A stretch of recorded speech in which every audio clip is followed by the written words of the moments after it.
اب بھائیوں آخری 8 سے 10 منٹ میں مسجد نبوی کا تعارف اور حاضری کا طریقہ بھی آپ کو بتا دیتا ہوں، اور باقی گفتگو انشاءاللہ ہم اگلے ہفتے کریں گے انشاءاللہ تعالی۔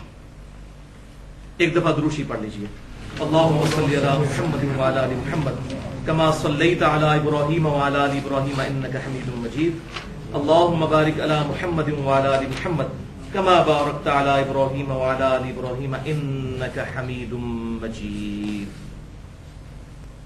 بھائیو، مسجد نبوی کو اگر قبلہ شریف کی طرف پیٹھ کرتے ہوئے دیکھا جائے، مسجد نبوی کے جنوب میں ہے قبلہ، تو جنوب کی طرف پیٹھ کی جائے اور آپ کا رخ مسجد نبوی شریف کی طرف ہو، اس کے صحن میں کھڑے ہو کر،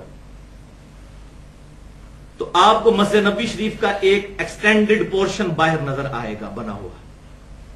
پیچھے بہت بڑی مسجد ہے، لیکن یہ آگے ایک ایکسٹینڈڈ پورشن تقریباً سکوئر فارم میں ہے، اور اس کی لمبائی تقریباً 200 فٹ اور چوڑائی بھی تقریباً 150 سے 200 فٹ ہے۔ یہ ایکسٹینڈڈ پورشن جو ہے، یہ پہلے وقت کی مسجد نبوی، جو بڑی والی چھوٹی والی مسجد نبوی، یہ اس کا حصہ ہے۔ اب تو بہت زیادہ توسیع ہو چکی ہے۔ تو اس ایکسٹینڈڈ پورشن کے مغرب کی جانب، جنوب کی جانب تو ہو گیا قبلہ، اور یہاں پر محراب بھی اسی ایکسٹینڈڈ پورشن میں ہے۔ اس کے مغرب کی جانب باب السلام ہے۔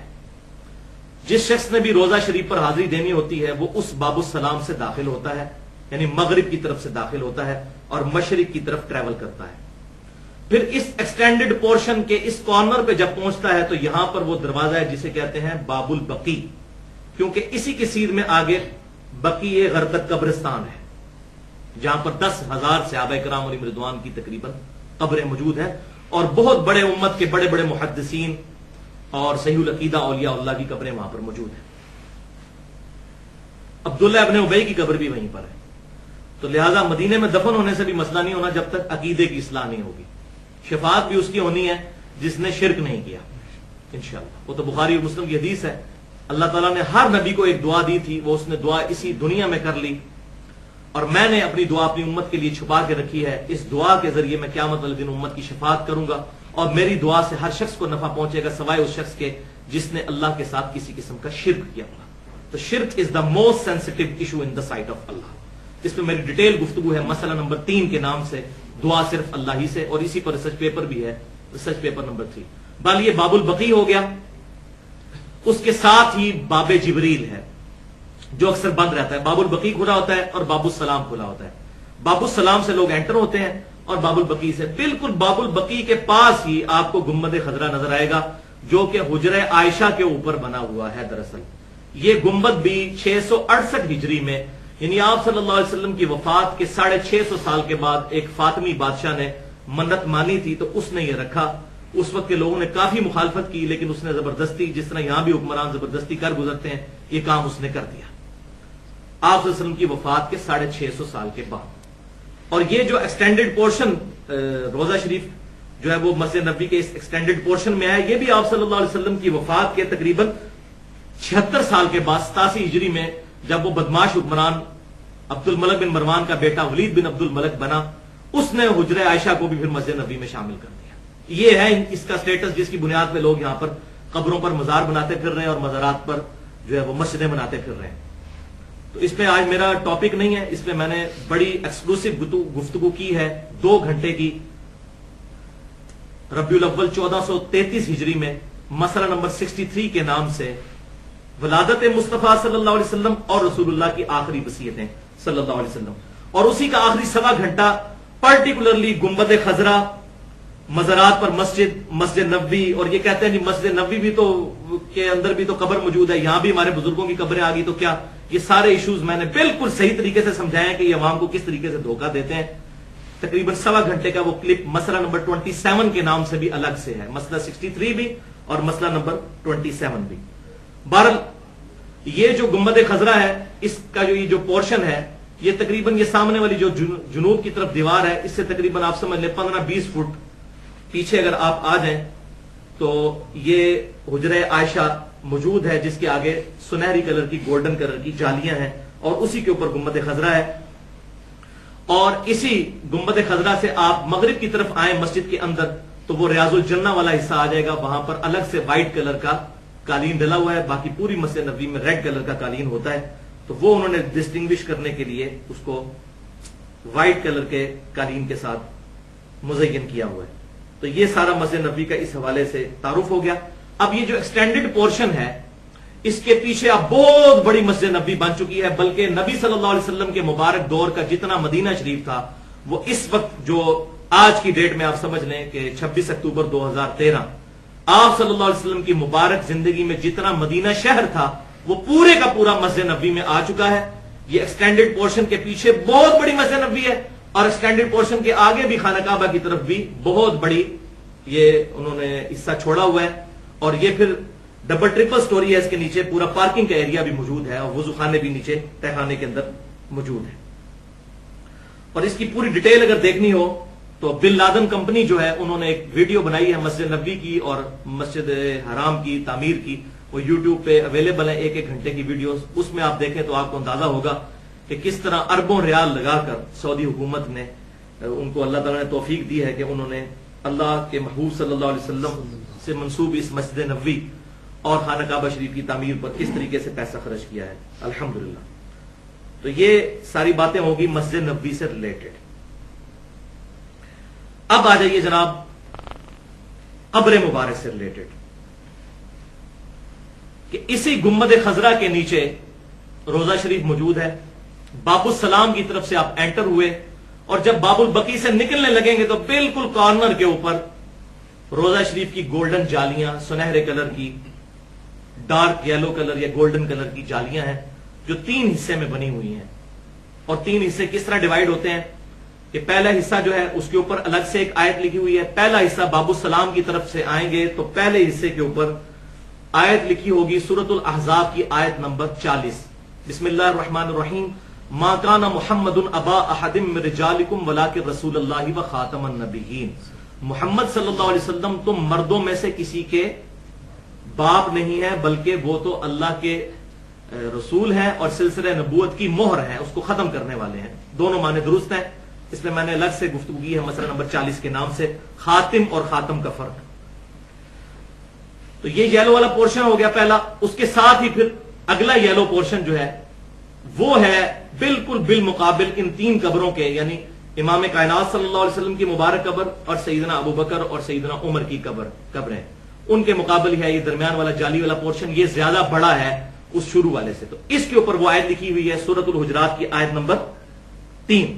ان الذین یغضون اصواتهم عند رسول اللہ. بے شک وہ لوگ جو اپنی آوازیں رسول اللہ صلی اللہ علیہ وسلم کے حضور پست رکھتے ہیں وہی لوگ ہیں جن کے دلوں کو اللہ نے تقوی کے لیے چن لیا, ان کے لیے مغفرت اور اجر عظیم ہے. یہ آیت آج بھی روزہ شریف پہ لکھی ہوئی ہے لیکن لوگ پھر بھی شرم نہیں کرتے اور اس قسم کی حرکتیں وہاں پر بعض اوقات ایک دوسرے سے لڑنا بھی شروع کر دیتے ہیں. اور وہ وہاں پر جو جالی شریف کے سامنے جو لوگ کھڑے ہوتے ہیں جو لوگوں کو جالی شریف کو چھونے سے روکتے ہیں, خود احمد بریلوی صاحب نے بھی فتاوی رضویہ میں یہ بات لکھی ہے کہ نبی صلی اللہ علیہ وسلم کی قبر مبارک کی جالی کو ہاتھ لگانا یہ منع ہے, اس کو گستاخی شمار کیا انہوں نے. اور وہ لوگوں کو اسی بات سے منع کرتے ہیں. لوگ اپنی چادریں پھینک رہے ہوتے ہیں, پرنے پھینک رہے ہوتے ہیں, رومال سے اندر سے وہ اس کے اوپر جو گرد لگی ہے وہ رکھ کر رہے ہوتے ہیں, اس سے وہ منع کرتے ہیں. اور جب منع کرتے ہیں کہتے ہیں تک وہ گستاخ ہوتے ہیں. وہ یہ ایک فارمولہ انہوں نے باویہ نے دس دیتا ہے گستاخ. تو جو بندہ وہاں پر اس کو مینج کر رہا ہے اس کو گستاخ. تو یہ ان کا طریقہ کار ہے. تو بہرحال یہ جو درمیان والی جالی ہے جی اس میں وہ 3 پورشن موجود ہیں. اس کی نشانی ہے کہ 3 آپ کو دائرے نظر آئیں گے اسی جالی میں بنے ہوئے. ایک بڑا دائرہ ہوگا وہ بالکل نبی صلی اللہ علیہ وسلم کے مبارک قبر کے سامنے مقابل ہے آپ کے چہرے مبارک کے. اس کے ساتھ 2 چھوٹے دائرے ہیں, پہلے سیدنا ابوبکر صدیق کا اور دوسرا سیدنا عمر رضی اللہ تعالی عنہ کا. اور جب اس کے آگے سے آپ گزر کے آ جائیں گے تو تیسرا حصہ ہے جالی شریف کا, اس کے اوپر وہ آیت لکھی ہوئی ہے یا ایھا الذین آمنوا لا ترفعوا اصواتکم فوق صوت النبی. اے ایمان والو نبی صلی اللہ علیہ وسلم کی آواز سے اپنی آواز کو بلند مت کرو. سورۃ الحجرات آیت نمبر 2. ورنہ تمہارے اعمال برباد کر دیے جائیں گے اور تمہیں اس کی خبر بھی نہیں ہوگی. تو یہ 3 جالیوں کا میں نے تعارف کروا دیا. اب درمیان والی جالی پر اس وقت الحمدللہ انہوں نے جو بڑے والا گول پورشن ہے اس کے اوپر انہوں نے نبی صلی اللہ علیہ وسلم کے حوالے سے گرین ایک گول سی پلیٹ لگا کے اس پر یلو کلر سے لکھ دیا ہے. انہوں نے چھوٹے جو 2 دائرے ان کے آگے ابو بکر اور عمر بھی لکھ دیا ہے تاکہ آسانی رہے. اب ان قبروں کی ترتیب کیا ہے؟ آپ صلی اللہ علیہ وسلم کا چہرہ انور اس گول دائرے کے سامنے ہے، اور ظاہر ہے کہ آپ صلی اللہ علیہ وسلم کی مبارک جو ٹانگیں ہیں وہ مشرق کی طرف ہیں، یعنی باب البقیع کی طرف، کیونکہ چہرہ انور جو ہے وہ ظاہر ہے کہ قبلہ رخ ہے. تو آپ صلی اللہ علیہ وسلم کے سینے کی سید میں آپ صلی اللہ علیہ وسلم کی مبارک قبر کے پیچھے جو قبر ہے وہ ہے سیدنا ابو بکر صدیق رضی اللہ تعالیٰ عنہ کی. یعنی جہاں آپ کا سینہ مبارک آتا ہے وہاں ابو بکر صدیق کا چہرہ آتا ہے، لیکن آپ صلی اللہ علیہ وسلم کی قبر کے پیچھے. اور جہاں پر سیدنا ابو بکر صدیق رضی اللہ تعالیٰ عنہ کا سینہ آتا ہے اور تقریباً اسی سیدھ میں آپ صلی اللہ علیہ وسلم کی مبارک پاؤں مبارک آتے ہیں، تو ابو بکر صدیق رضی اللہ تعالیٰ عنہ کے سینے کے مقابل چہرہ ہے سیدنا عمر فاروق رضی اللہ تعالیٰ عنہ کا، اور ان کی قبر اس طرح ایکسٹینڈڈ ہے. تو اس اعتبار سے ایک قبر کی جگہ خالی ہے آپ صلی اللہ علیہ وسلم کے قدموں میں، کیونکہ چوڑائی تو اتنی گھر گئی نا. جب آپ پیچھے جائیں گے ابو بکر صدیق کی قبر اور پیچھے، سیدنا عمر کی اور پیچھے، تو لہذا ایگزیکٹ آپ صلی اللہ علیہ وسلم کی قبر مبارک کے بالکل قدموں میں ایک قبر کی جگہ خالی ہے، اور وہ قبر بننی ہے سیدنا عیسیٰ علیہ السلام کی. اور وہ حدیث ہے جامعہ ترمذی کے اندر انٹرنیشنل نمبر کے مطابق 3617. عبداللہ ابن السلام رضی اللہ تعالیٰ عنہ جو کہ یہودی عالم تھے، بعد میں مسلمان ہوئے، آپ صلی اللہ علیہ وسلم کے صحابی ہیں، اور ان کا ذکر اشارتاً قرآن میں بھی موجود ہے، بہت بڑے عالم ہیں.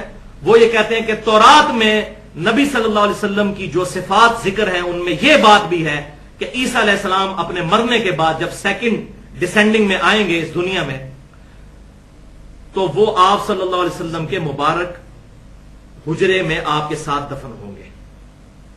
اور اس حدیث کے ساتھ ہی جامعہ ترمذی میں ہی ابو مودود تابعی جو ہیں، میرا خیال ہے شاید کسی کی وجہ سے مولانا مودودی کا نام رکھا گیا تھا، ایگزیکٹ وہی لفظ ہے ابو مودود تابعی. وہ کہتے ہیں کہ میں نے خود دیکھا ہے کہ ایک قبر کی جگہ وہاں پر خالی ہے، اور وہاں پر عیسیٰ علیہ السلام دفن ہوں گے.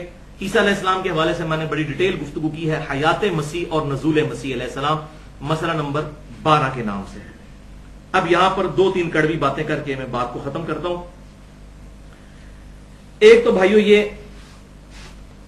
کہ میں نے یہ بات پہلے عرض کر دی کہ چاہے حجرے کے باہر ہوں یا قبر تک کوئی پہنچ جائے، بات ایک ہی ہے.